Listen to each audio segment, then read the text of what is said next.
त्यांचा विषय आहे। सीसीटीव्ही फुटेजची मागणी करताना आपण तसं पार्ट पण दिले। आधी काल तो इथं आला होता, तुम्ही इथं कोण होता मला माहित नाही। तो काय म्हणतोय, मला हिने सीसीटीव्ही फुटेज रेकॉर्डिंग करायला सांगितलं नाही। आम्हाला जी माहिती काय मिळाली, जेव्हा अध्यक्षांनी पत्रव्यवहार केला आहे की त्या ग्रामसभेत सगळं सीसीटीव्ही फुटेज रेकॉर्ड करा, म्हणजे रेकॉर्ड करायला पाहिजे की नाही। तर ह्यांनी कॉन्ट्रॅक्ट दिलं म्हणतात त्याला। तो म्हणतो मला असं काय सांगितलं नव्हतं। म्हणजे काय की साहेब 30 सेकंडमध्ये रेकॉर्ड केलं। आता 65 सर्टिफिकेट आणि अनेक तांत्रिक गोष्टी ज्यामध्ये आहेत, सुप्रीम कोर्ट काय म्हणतं कंटिन्यू रेकॉर्डिंग पाहिजे, पीस अँड पार्ट नको। कुठं आहे मग ते त्याचा अर्थ मॅनिप्युलेशन झालं। आमचा विषय हाच आहे। आपण तेच केलं, आपण त्यांना पत्र व्यवहार केला आणि आपल्याला जे दिलं आणि ते आहे त्याच्यामध्ये कोण बसतो कोण नाही, जेणेकरून आपलं आरोग्य म्हणजे अगदी ज्याकडे काहीच नव्हतं बरोबर, किंवा जे बाकीचं फुटेज आपल्या मोबाईलमध्ये होतं ते भांडण झाल्यानंतरच होतं किंवा ठराविक होतं। आपल्या ते केसेसमधून काय झालं की त्याच्या शेजारी बसायला कोण होतं, गोंधळ कोण करतो, काही प्रश्नांची उत्तर कोण देतात, त्याच्या किती कारवाई झाली।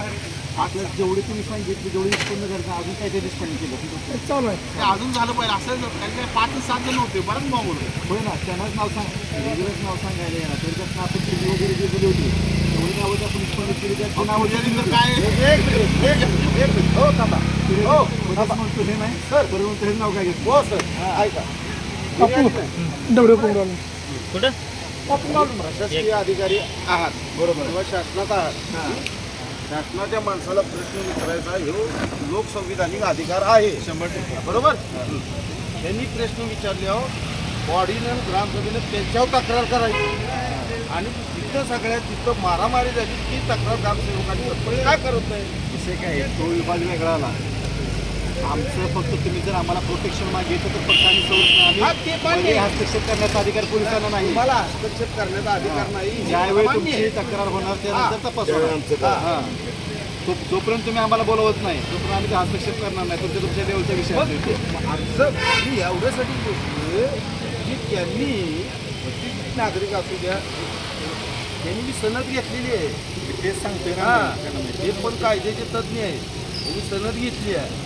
ठीक आहे, सनद मी गेलो किंवा फोन केला तर त्याला सनद मिळत नाही कुणाला बी, त्याला ती कमवावं लागतं, ते त्यांनी कमवलं। तिथं तुम्हाला प्रश्न विचारायला गेल्यानंतर तुम्ही त्यांच्यावर केस घातली, इथं बसून आम्हाला उत्तर देताय की ते आम्ही माघारी घेऊ, का केलं नाही अर्ज करतील। व्हिडिओ रेकॉर्डिंग आहे इथं आमच्याकडं, व्हिडिओ काय गुन्हा आहे का नाही, कशी काय केली आपण कोणाची दोघांची तक्रार द्यावीच लागते, नंतर त्यामध्ये ज्या अर्थी तुम्ही माघार घेतली विषय संपला। आज येऊन येणार पब्लिक प्लेसमध्ये येणे की पण कॅमेरा रेकॉर्ड तक्रारदाराची आपण तक्रारी घेणं आपलं काम आहे, त्यानंतर आपण निष्पन्न करायचं देताना तिने विचारलं पाहिजे म्हटलं आपण विचारतो, पण एखादी व्यक्ती असं माणसाच्या आत्ताच घ्या तक्रारी घ्यावी लागते। तपासात काय वाटतं हॅलो ज्या अर्थी त्याने ॲफिडेव्हिट दिले विषय संपला, जरा तसं माघार घेतोय म्हणजे माघार घेतोय म्हणजे ॲफिडेव्हिट देणार समजून जाय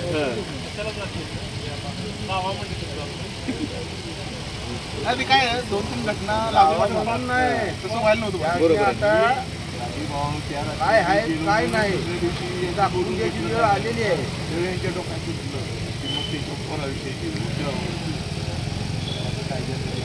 काय सगळ्या सरकारी यंत्रणा कुठं कुठं आहे, अध्यक्ष न्यायाध्यक्ष त्यांच्या कार्यकाळात त्यांच्या काळात गुन्ह्याचं प्रमाण कमी आहे। तुम्ही मागच्या वर्षी सकाळचं माझीच लय वाद घालतोय, चालाय गेल्यावर लय वाद घालतोय। गुन्हेगारी करणारे जर अध्यक्ष ऑटोमॅटिकली कमी